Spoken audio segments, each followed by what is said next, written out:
In Lingua Podcast live from Dessau is broadcast from Middle Deutschland and features all things languages. The show is hosted by our teachers, presenting students and guests from all walks of language learning experiences.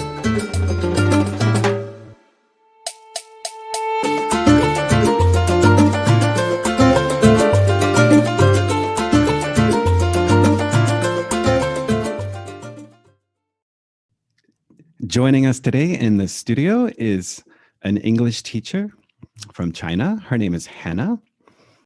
Hannah, welcome to A Lingua Podcast live from Dessau. We appreciate you taking the time to talk to us today about your language learning experiences. Do you want to tell us a little bit about who you are and what you do and where you live? Okay, yeah, sure. My name is Hannah. I was born in Peking, the capital city, of China. But I went to England in my early 20s. So I did my bachelor degree there and also worked a couple of years there. And after that, after 8 years in England, I went to America. I did my part of master degree there. So I went back to China. I met my husband. I moved back to Germany. So that's just why I got some kind of connection with Dessau. Okay. And I still hear a hint of your British accent when you speak English. It's nice. Chickly with British accent, just everything. Okay. So what did you study at university in England? I did theology. Actually, Okay. it's a serious topic. Interesting. Yeah. And why did you choose to study theology? Actually, I just because I was a Christian. I'm a Christian, so I thought, it's interesting to do something more like know about God, and more about philosophy, psychology, that side. Yeah. Okay. So yeah, so I choose a strange subject. No, it's not a strange subject at all. It's a good subject. I spent 4 years in London. I went to college plus language school in London, and then I did another 3 years in Manchester because my university is Manchester University. Okay. Yeah. And then you went to the United States for a graduate degree, again in theology? It's that's areas. Systematic theology. Yeah. Okay. So did you want to become what was the yeah, no, I was going to say like a minister, right? Yeah, exactly. No, it's not my thing. I don't think I'm kind of the minister type or pastor type. I'm rather kind of freelance, that's an artist person. Okay. So the university that you studied in the States, what was that university? It's long. It belongs to University Biola, Okay. Southern California. In California. Okay. It's not far from Los Angeles, like a suburb. It's not, yeah. Okay. I've only been to California one time. It's really hard. on a family vacation. Yeah. Okay. So you're following this path into theology, right? Learning about philosophy and religion. And then after you finish with the States, you come back to China. Yeah, I met my husband in China. Okay. So did you meet him in Peking or did you meet him in another city? In my city, in my hometown, it's Tianjin. It's a big city. It's only 120 kilometers away from Peking. So it's like a seaport city. Okay, so in the east. Southeast. Yeah. In the southeast. Okay. Yeah, China is a huge country, and just for our listeners, we're getting a little bit of the geography, right? Okay, Marcus is your husband, right? So you guys meet, and then you come to Dessau for a little while. Yeah, for another 8 years. Okay. Well, you've been all over the place, haven't you? Yeah, I traveled a bit. Okay. So I know that our coordinator, John, he had met you before. Yeah. Right? He's from Australia, yeah. He's from Australia. Okay, so your English language learning experience takes place basically in London and the United States. Yeah. or Great Yeah. Britain, I should say. And then you spent 8 years here in Germany. And did you start learning German then? Yeah, I went to Inlingo actually. I did my like A1 bis B1 in Lingo. Okay. Who was your German language teacher? I had a couple. I think one is Frau Beata. Okay. I can't remember the family name. It's okay. It's okay. Yeah. Okay, so you guys came back to Germany. You lived here. Did you like living in Germany? Actually, in the beginning, it was kind of hard because you know, Dessau is a small city. Hmm. There wasn't much foreigner around, Okay. especially like English-speaking people. Hmm. So due to my language barrier, so I found it was really difficult Okay. to communicate or to make friends with others. Yeah. What years were you in Dessau? I went to Dessau in year 2011. Uh-huh. We left year 2019. Yeah, so 8 years. So I came to Dessau in 2016. If I'd have known that you were here, I would have talked to you. Yeah. Okay, so you guys have just moved back to China. Actually, it's not just we left Germany about 18 months ago Okay. almost can't remember 20 months or something like that. Okay. So right before the pandemic started, I guess. Yeah. Yeah, my dates get all kind of mixed up too. So when you guys went back to China, you found a job teaching in a school. I'm teaching English and also I'm also doing art. So I'm an artist myself. What kind of art do you do? I'm doing oil painting, Hmm. like especially in the beginning I did a lot of fun art, really fun, that kind of things, classic. Now I'm going wild. So Okay. I'm more interested in like impressionist or expressionist or even kind of modern. It's modern means classic, like mixed. What types of paints do you use? With oil, yeah, mainly with oil. Okay. And what kinds do you do, portraits or paintings or? I do a lot like a still life, Okay. like if in winter. So in the weather is nice, I would go out. I do landscape, Hmm. and portraits are hard, especially for something like it's not if you're not really famous, it's hard to find anyone to sit there for you. You know what I'm saying? Okay. Like so mainly like landscape plus still living, still life. And how long does it take to paint one picture? It doesn't and for me it's like I haven't got a penny here. It's like normally the canvas is about 45 centimeter times 60 centimeters, like a size. Okay. I If I do a still life, it normally take me about 3 4 hours. Yeah, roughly 3 hours. Okay. So does that mean your house is filled with art? Artwork. Yeah. Are you showing your works in galleries or are you?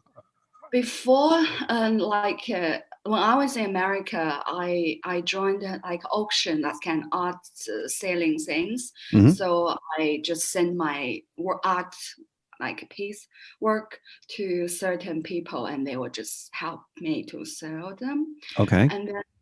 And when I was in Germany, I didn't because my German was not good enough, so I just sell to some people I know or by word of mouth. Some people come to me. Right. Yeah.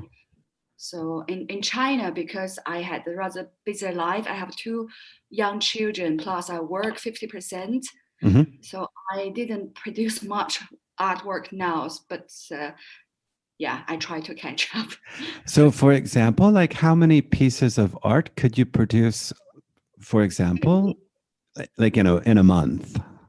Mine, if I don't work, is that I mean, just before I lived in Dessau, I had a little studio, really Mhm. tiny, about 20 square meters. Okay. I do like something about 4 or 5 hours per day. Okay. So which means I could produce maybe one piece of work a day or or 2, 3 weeks, something like that. Okay. And how do you decide what you want to paint? Like what inspires you?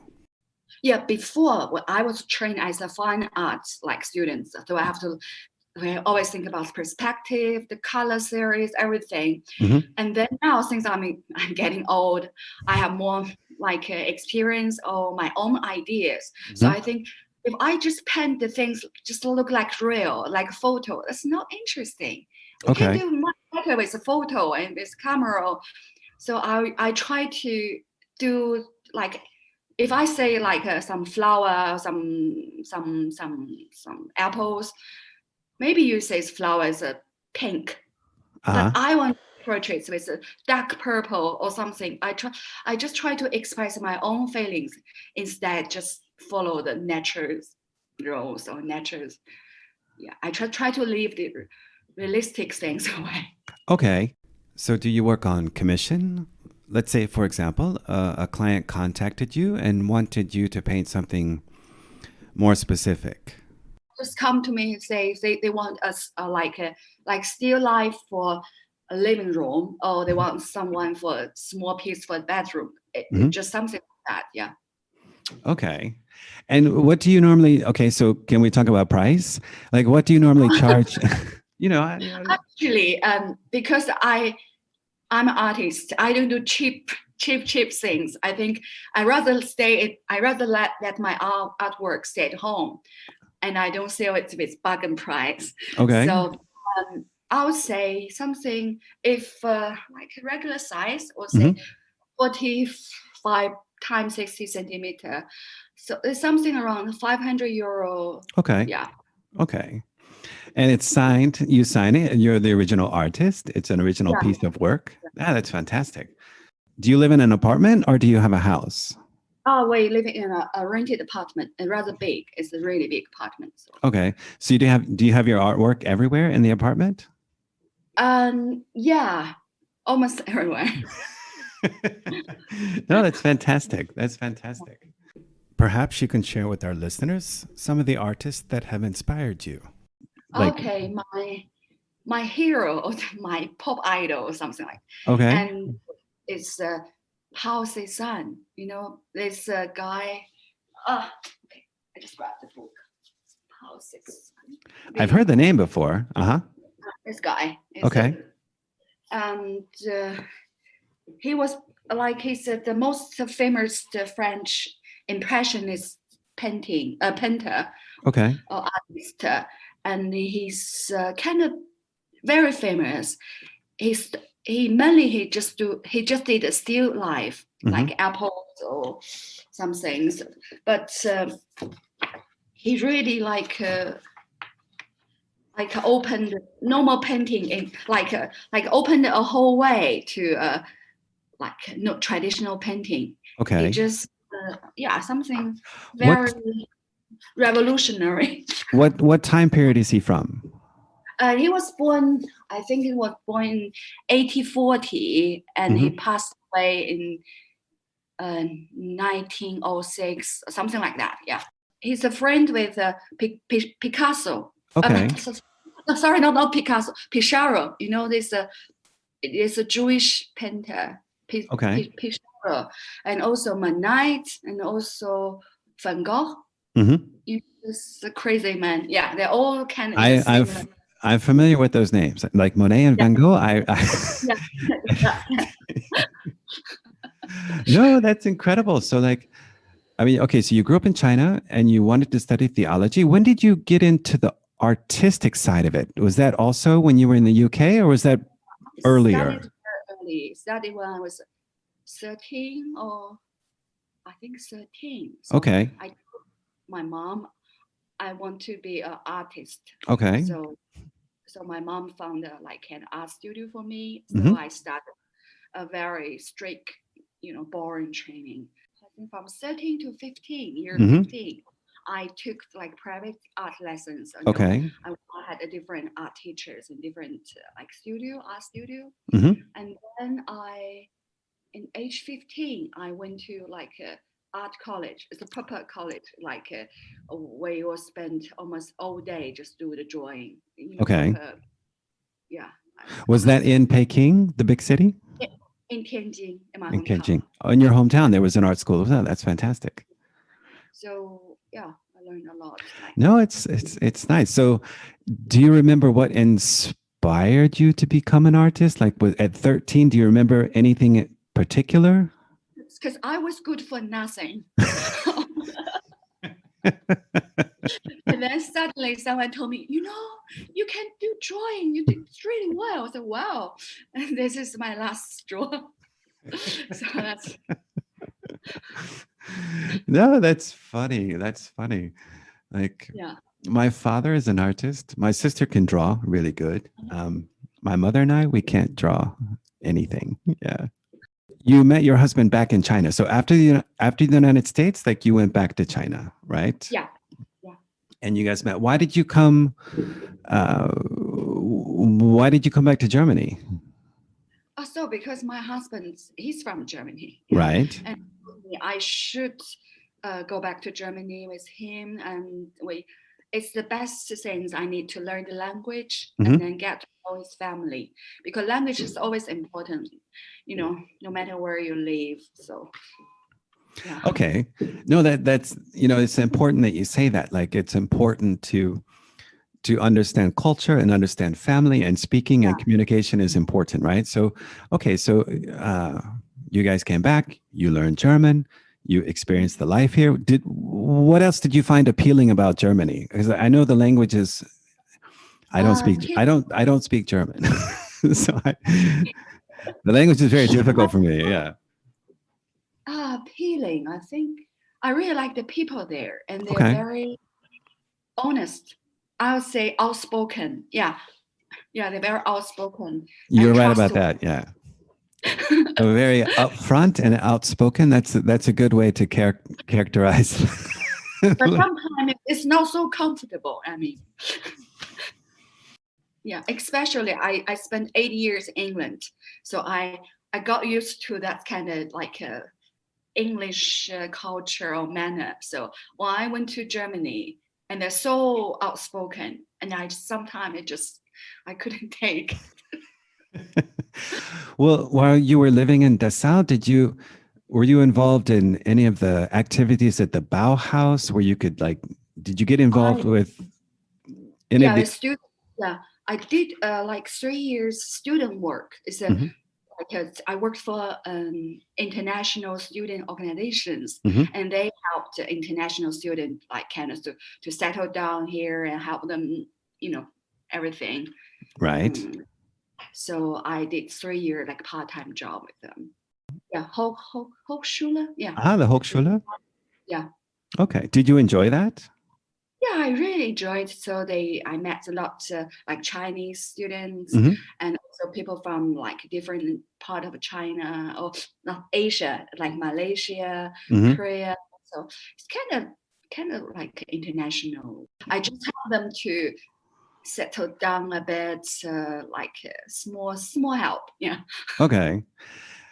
Yeah, at least someone will tell you where you can go to get certain things, and where you can go for the like doctor clinic. That's practical issues. Yeah, even sometimes you just need someone to speak the language with you, like your own language. Exactly. Can we talk a little bit about your teaching of English now back in China? So where do you work?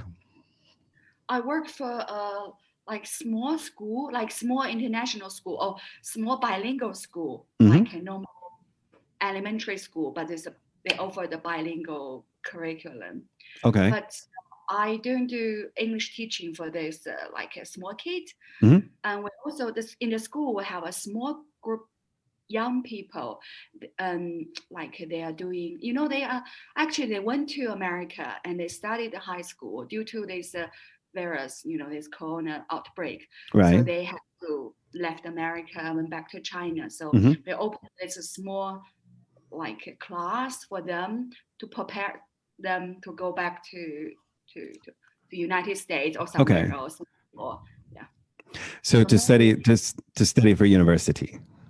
Not yet. They are still high school, like high Okay. school, like high school. So is it an international school? Are all the, I mean, there's Chinese students and students from other nationalities? They're Chinese students. They just those Chinese students. They went to America Mhm. or foreign land before, but now they came back. They need somewhere to continue their study. So Right. we provide this kind of service. Okay. Yeah, I'm teaching two subjects. One is like a writing. It's like TOEFL writing, Mhm. preparing for the TOEFL exam. Right. And another one we do like AP research. You know, the American have AP things, and then mainly we follow the American curriculum. We have Right. a list which area we have to cover, and something like that. Yeah. Okay. So just for the accreditation to get back Yeah. to a US university. Okay. Yeah. And what kind of a score do the students need on the TOEFL test to get into a university in the States? It depends which university they want to. If they want to apply for, top 100 of really good university, they need at least 100. Okay. Yeah. And if they go to a school that is not so reputable? Minimum 90. Okay. Minimum. So you're teaching mainly like teenagers. Yeah, teenagers. Yes. Okay.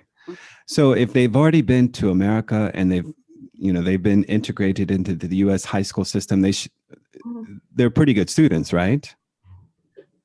Pretty good student. Yes, not really.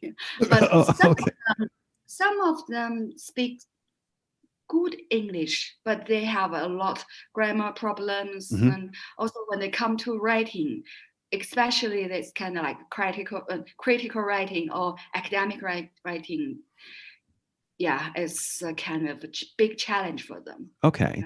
For Chinese, we have a different mindset, different culture, different mindset. Okay. So instead to provide strong document, we have to change the students' mindset first. Okay. Otherwise, they won't be able to answer the question. They may understand everything, but they cannot produce it on paper.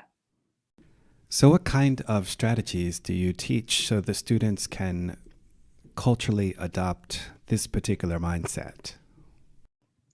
And there's actually for the beginning of my writing class, instead I do normal writing things, I started just do logic. Mhm. What is, because the old Western culture is based on logic. Logic is also only like a reasoning and statement. So you have to give a reason, and to answer this reason, you need to give a strong statement. Mhm. And then I just try to help. Instead, we write everything down. We try to just produce ideas to say, Okay. if I going to university is good or bad, okay, good, why good, reason 1, 2, and then you have to give me example to back up your reason.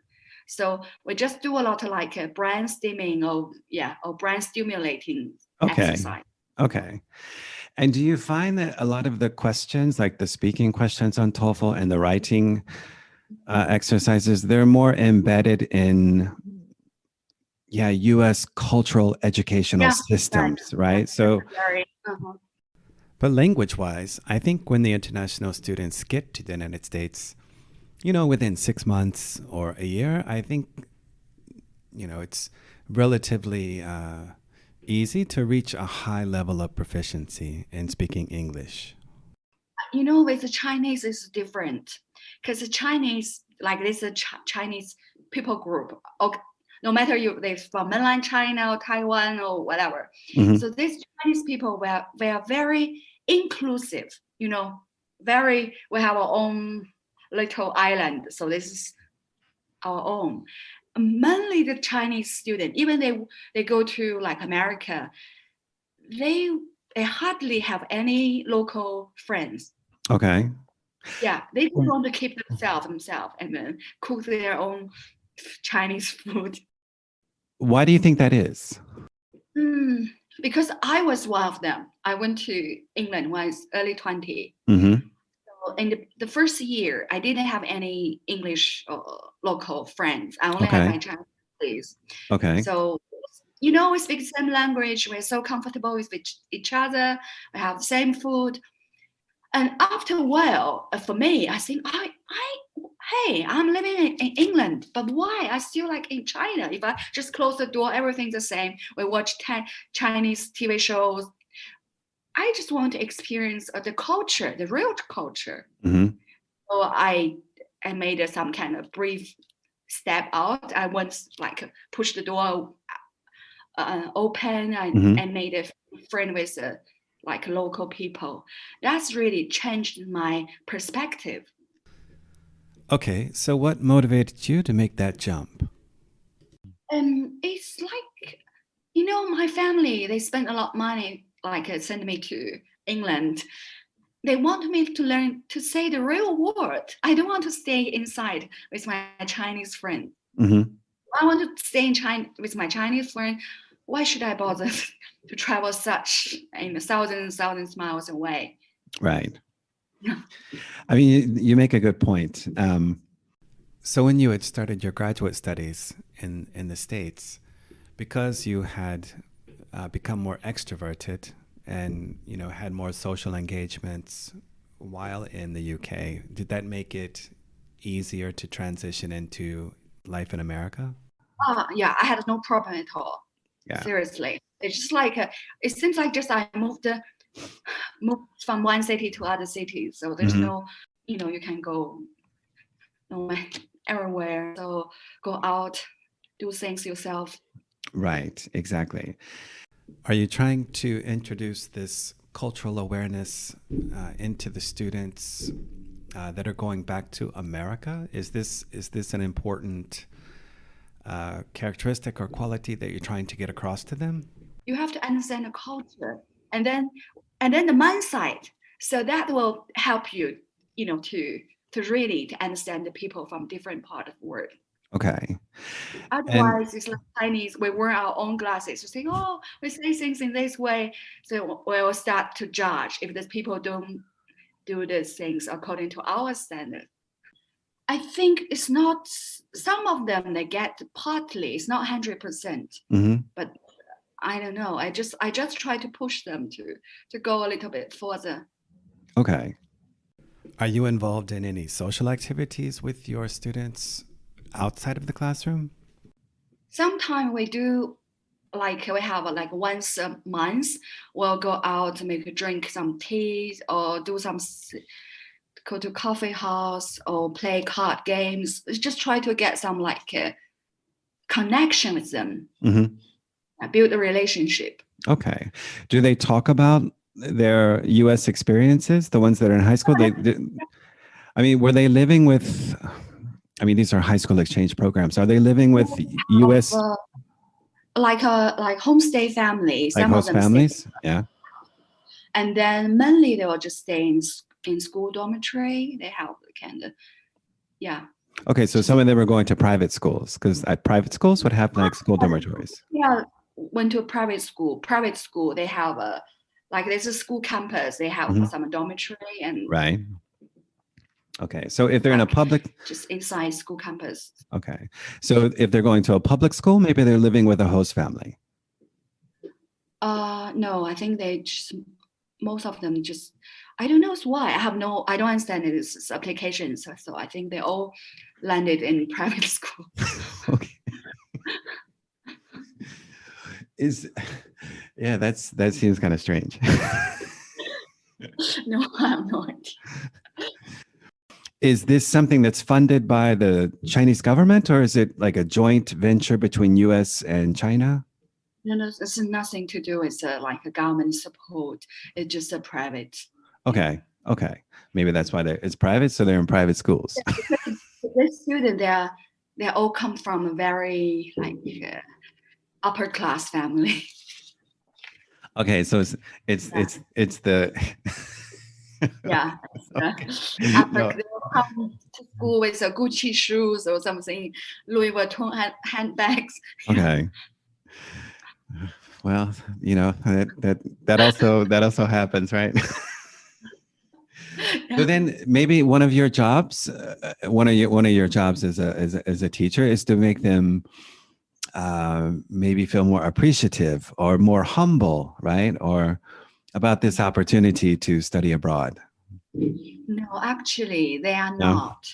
They back 20 years ago, when I was in that stage, I was like, I just to be able to study abroad. But now, they have all rich kids. They Uh-huh. could do everything they want. So, you know, Well, I mean, like I know that China over the last like 2 decades, economic boom, like middle class is grown, and like yeah. people are making money, and people are traveling and these sorts of things. And now kids, like the kids that you're talking about, the parents have worked hard, they're successful, and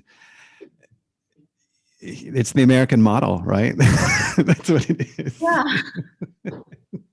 Yeah, they watch American films and they play these American games.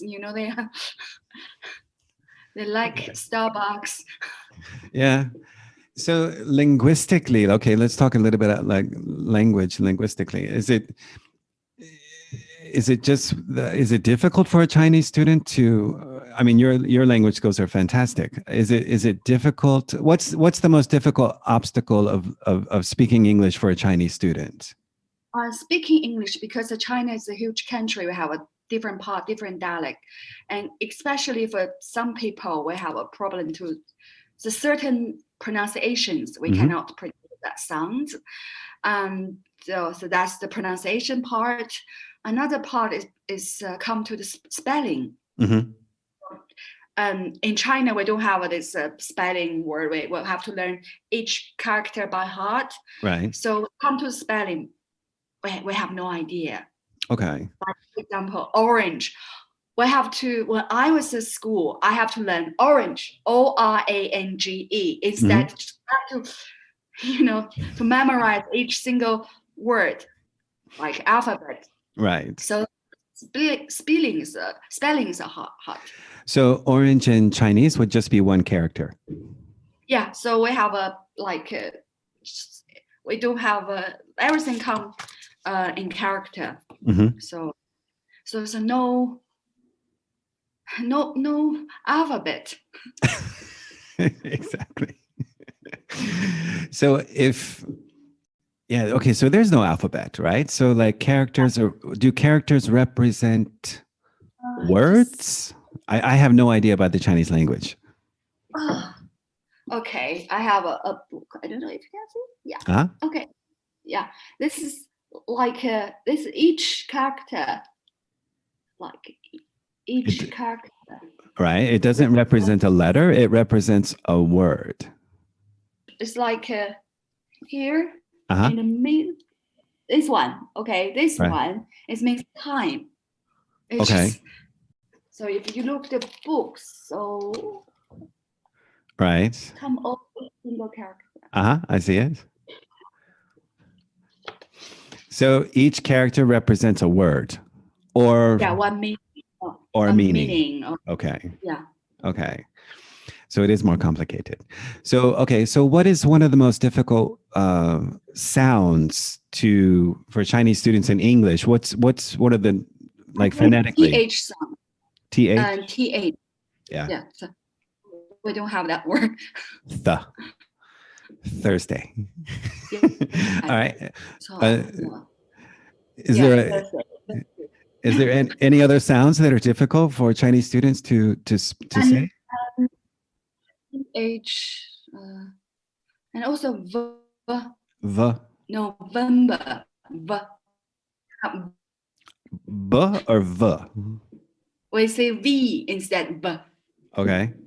Yeah. V. Yeah. V. Yeah. What about W? Yeah. W. It depends which part they come from. Okay. And the people from northern is fine. Northern part of China. Uh-huh. Southern probably is hard. Yeah, every country, different regions, they have their, like in Germany, people in Dessau say, in Bavaria, they don't understand a word they say, right? They say something like that. Yeah. It's dialect. So it's everywhere. So how long have you been teaching TOEFL courses? Just for the last year and a half? Actually, I started in 2010, Mm-hmm. long ago. Okay. I TOEFL writing in a international school, like international high school in Hmm. China. Okay. So I did, and then when I moved to Germany, I did online TOEFL and IELTS teaching Okay. for private. Yeah. For private students. Okay. And So do you enjoy teaching? so uh, sometimes. Because I'm an artist, I have very free spirit. So sometimes, oh, why should I bother here? I'd rather go back to my studio. I do my own painting. But sometimes, uh, think, okay, this poor student, I should help them. It's up and down. Okay. But I don't think I'm a real born to be a teacher. Yeah. Okay. That's the word. So you said you were working 50%. Does that mean you're working 20 hours a week? Yeah, 20 hours a week. Okay. Do you work every day, Monday through Friday?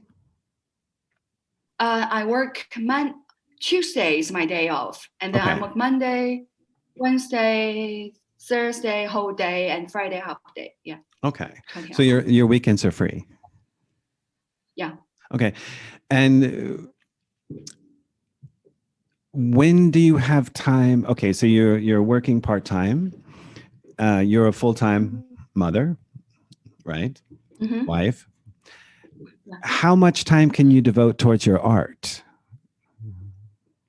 Like before, like last year, I had a bit more time because during the quarantine, it's not quarantine, it's various times. So the school closed down, and Hmm. then I had plenty free time. Hmm. And then when started last, I started as full-time like a teacher in September. From September until March, so I did full-time, and then suddenly I realized too much. Okay. Yeah, so I just changed to part-time recently. Okay. So I try to do 8 to 10 hours a week. I try. Okay. Of painting. Not much. Yeah. Well, that could be like 2 pieces of artwork for you, right? Like 8 to 10 hours. Uh, So you said normally. 6 months, I Uh-huh. need to catch up. I mean, during the last couple months, 6 months, I didn't do much painting, so I need a time to catch up to get to learn a bit more myself, Okay. Do your students explore a bit. okay. Do your students also know that you're an artist? Yeah, Do you yeah, talk they about that? know because Okay. I I did a lot of teaching or whatever for my teaching. Found it's good for them to like. I could draw something and then I ask them to guess what this and what's the word. Try to be a more creative in Ah, teaching. that's it. That's a good point. Like bringing like your artwork into the lesson, right? For more creativity. That's a good idea. So, Yeah, because the young people they're very into Japanese like a cartoon, animate things. So mhm. if I try to, I did a sketching of some animate thing, and they all really like it. So could you walk us through a typical teaching day? Okay, so I Thursday I'll have 3 classes, so like 1 hour each. Mhm. And then in the morning we'll have breakfast at school, and then at 10:30 I'll have my first class, like TOEFL writing with Okay. teenagers. And then the lunch break. After that, I have a preparation time for my drawing because I also do drawing lessons, like a sketching drawing for like younger kid. Okay. It's about a group of 10. So I have to rearrange the chairs, so some stuff, Hmm. more detailed things. So I have 2 hours drawing lessons with them. It's hard. Yeah. Do you see some talent from your students? I I say some talent, but one thing I found, because they're too young. But they're not too young. Some of them already 12, 11. Mm-hmm. I think, they have computer games. They have also the like attractions, and it's hard to ask them to stay there for 1 hour. It's just they Okay. couldn't they couldn't be still. That's the hard. Yeah, because compare our school with the normal public school, our kids definitely they are more free. They have more more opinionated. I have to say that. Mm-hmm. Because they're from like wealthy and upper class family. They traveled, even young kids, they have been to many countries. Mm-hmm. They know the world, so they are quite arrogant in some way. Okay. It just sounds like the kids are a little spoiled. That's all. Normal, typical spoiled kids. Yeah, that's true. I mean, that needs a lot of discipline. Discipline is the key. But to be able to apply this discipline, you also need a lot of wisdom. So you have to know, it's so hard. So I think, I don't want to go to school on Thursday. I'd rather stay at home. Well, again, from your theological background, is there any type of language or behavior that you can sort of model that the kids would maybe be in, what is it, like, not inspired by, but maybe motivated, or like the things you have to look Chinese society. For some, like mainly there's a rich people, upper class people, and they work really hard. Maybe they don't even have a time to see their kid every day. Some of our kids, they live by nannies, like the parents, they both somewhere outside the country also. So nannies look after. So they haven't been told how to listen, how to respect others, because they are the king and the queens in the family. Mm-hmm. They can say something, and then the nannies or grandma or something, they will do whatever they ask. So come to the school, they in different context. It's hard for them, but I mean, it's a long way to go. You cannot say, do that today. Maybe you need continuous it for 3 months, and then suddenly something changed. So do you get frustrated at work? That's a good question. Yes, sometimes, because I grew up in normal, we're not rich, but we're okay, and I love art. I want to spend every minute in the art studio, do my painting. So I have zero tolerance with the kid. They are running and shouting in the art studio.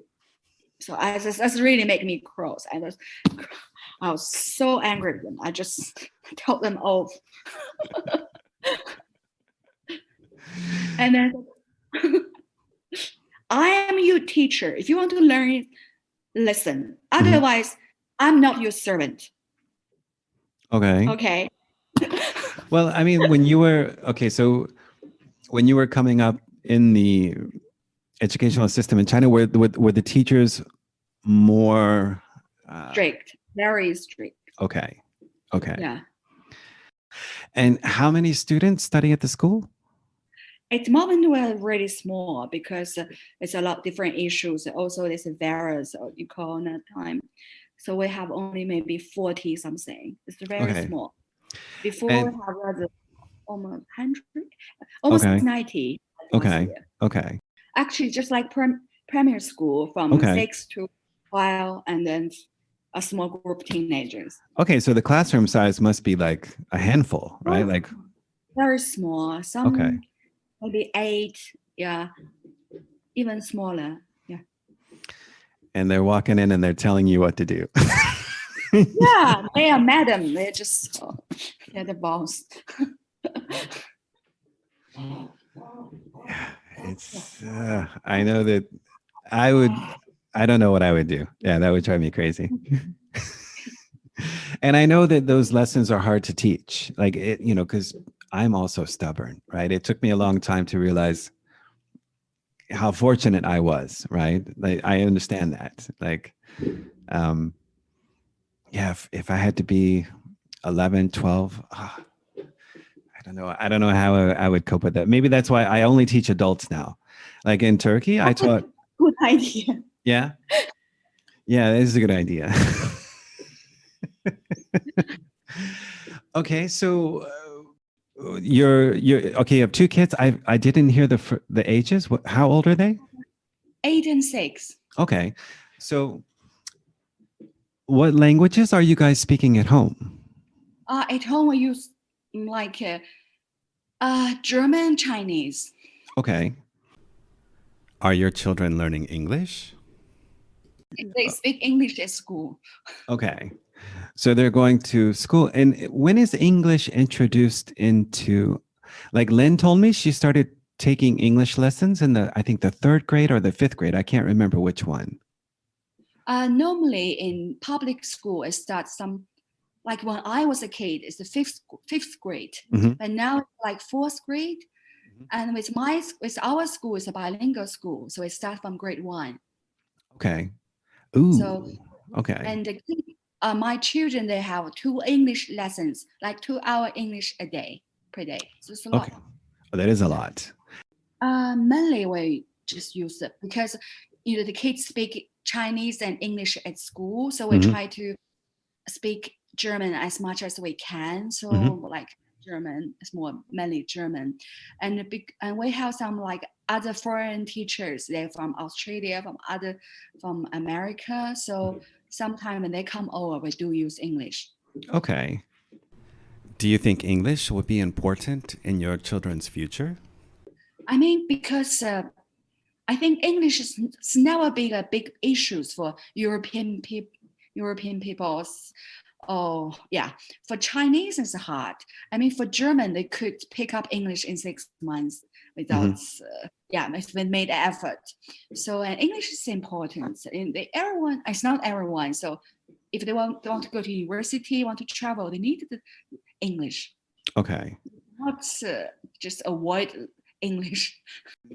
Do they think it's important to speak at a certain level of proficiency? Yeah, English is like it's still. I mean, it's like you have to get a certain English level Mhm. before you apply for a jobs or application, or even you want to go to, for example, I want to get some government job. Mhm. Like you also need English. So Okay. English is. Sometimes I don't understand why art teachers need an English degree. So, but this ask for that. That is interesting. So, when you guys go on vacation, do you Mhm. go to English speaking countries, or do you primarily do you come back to Europe, or do you go where do you go on vacations? Like it. We haven't been on vacation for a while since we came to China. But before, like we went to Switzerland, and in Switzerland you can use German, it's no problem. Right. And we went to Egypt twice. Mhm. So that in Egypt we have to use English because Okay. we speak no word of Arabic. Yeah, and so I travel to.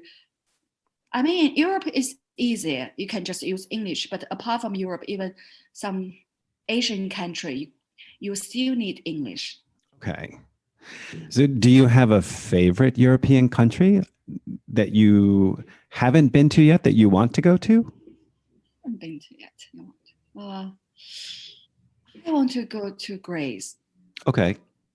Yeah, if I always want to go, but yeah, because the kid was too small and travels hard, Mhm. I haven't made the trip yet.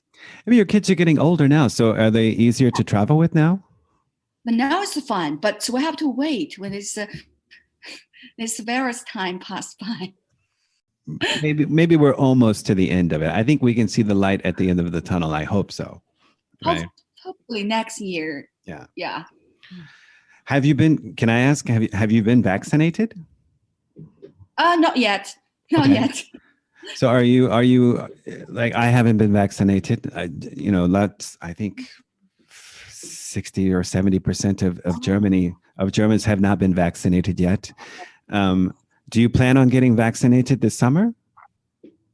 We're not so keen on doing that, but I know I have to do it, so I have to wait. Okay. And as long as possible. Yeah, in China, I think right now it's like 30%, more than I think 35% people, the whole population, have received this treatment or this injection. Are you planning on visiting Germany anytime soon? Time soon, I'm not sure. Maybe early next summer, perhaps. Okay. Where do you see yourself in like the next 5 or 10 years? Do you see yourself still in the classroom teaching? Is this a vocation that you love? Or are you going to go more towards like, okay, my kids are getting older. I have more time now. I'm going to devote everything to my art. I think if I could make a choice, I would rather to be an artist. Okay. I hear that. Do you dream of opening a gallery in your city, or would you, when the kids get old enough, do you think you guys, do you want to move back to Europe, or do you want to go to the States? You can go anywhere you want to, but like, do you see yourself living in China for the rest of your life? Actually, because we moved away from Germany to China. We want to stay here as long as we can, but we have no idea because the world changes rapidly. Right. So hopefully, from my part of view, I want my kid finish primary school here, at least finish the grade 6, because by then they could understand Chinese. I mean, they could read and write. They're not illiterate. Okay, so that's important to you as a mother. Because they have an opportunity now, they could learn the language. So I didn't push them much, but Chinese writing and reading is really hard. So it takes years to. Really. And are you living close to your family? No, actually, we're living 1,200 kilometers away from my hometown. Okay. So how often do you get to go home, and are your parents, how often do you get together, their grandchildren, right? At the moment it's hard because it's Corona time. It's hard, travel restrictions, a lot of things. So last time I saw my dad was last summer. Okay. Yeah. So it's been a long time, right? It's almost a year. Yeah. How often do you talk to your father? Every day? Not every day because I have my own life. I try to call him like twice a week. So, okay. Yeah. That's good. No, it's important. It's important. Do you see yourself opening up a gallery? Are you well known? Are you getting, is your reputation as an artist, is it growing actually, are you famous? No, I'm not yet famous, but when I was in America, I really kind of like clapping the letter up. It's like year 2009, 2008. And then I left America, so I lost the contact with people there. Okay. And then I moved to Germany, and I had a kid. I haven't got a chance to do much painting. So I started a couple years ago, 4 years ago. Okay. So I think because now, our life we cannot separate our life is internet. So I rather do like internet gallery or send my painting or photo some certain gallery instead, just open a normal kind of gallery. Okay. So your artwork,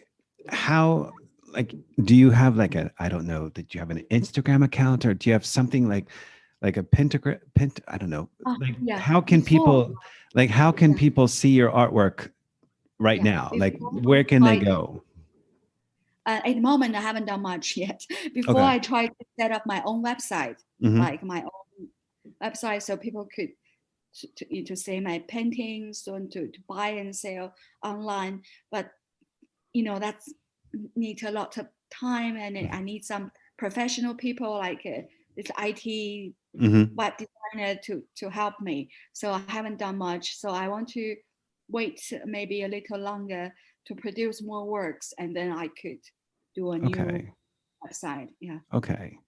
So other than your apartment, do you have a studio now? Or do you have a studio that you can go to? At the moment, I just do it at home because we Okay. have a huge living room. It's really massive. So Okay. How many square meters is your apartment? 177.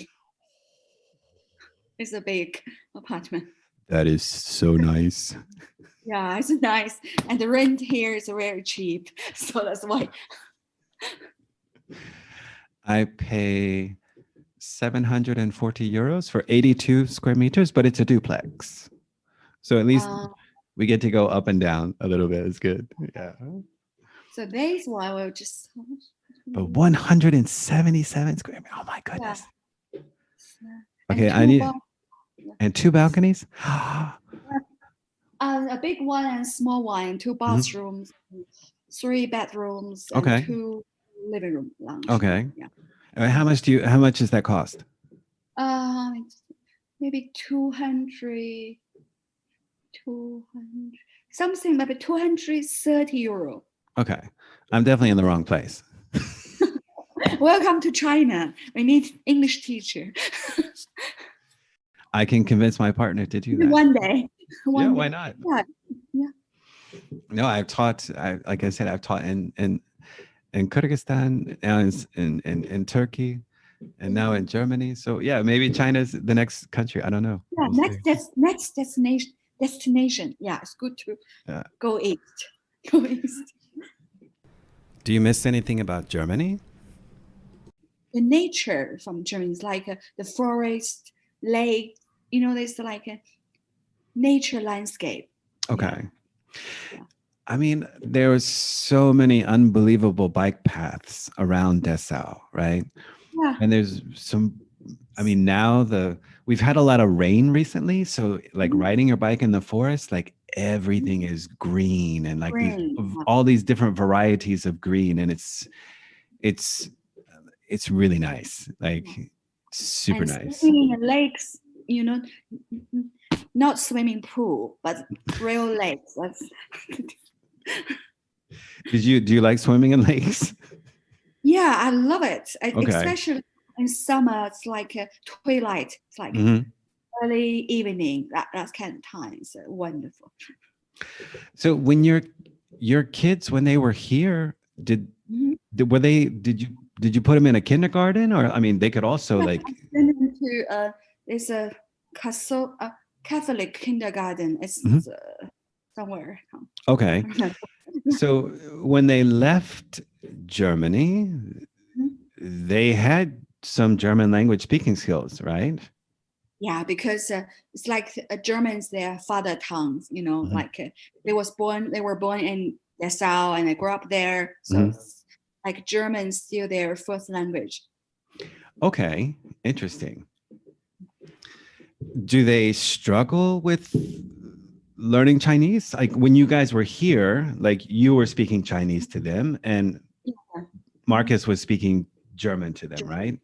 And now they're living in China. They're surrounded by Chinese language. And now David is the minority. No, Marcus is the minority, right? Like, how does he feel about that? It's kind of hard. Suddenly realize you're the only one. You mean you're the only one different. Especially you go out on street, people look at you, think, "Wow, you're different." They give you a lot of attention. How is Marcus's Chinese?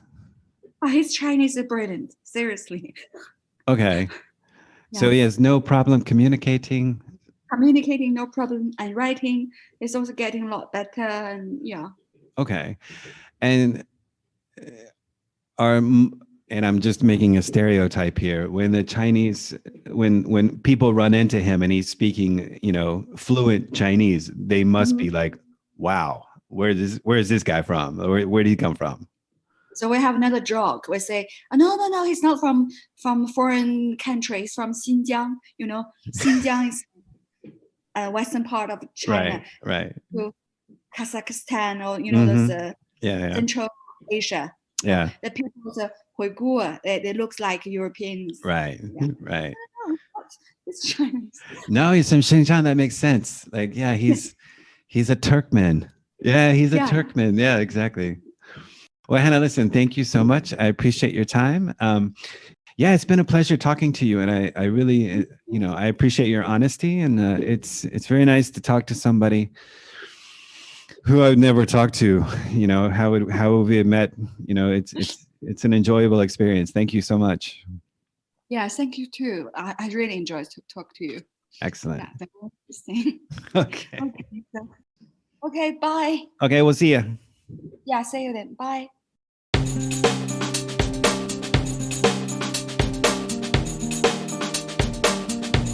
Thank you for listening to Enlingua Podcast, live from Dessau. We hope you stay tuned for more episodes.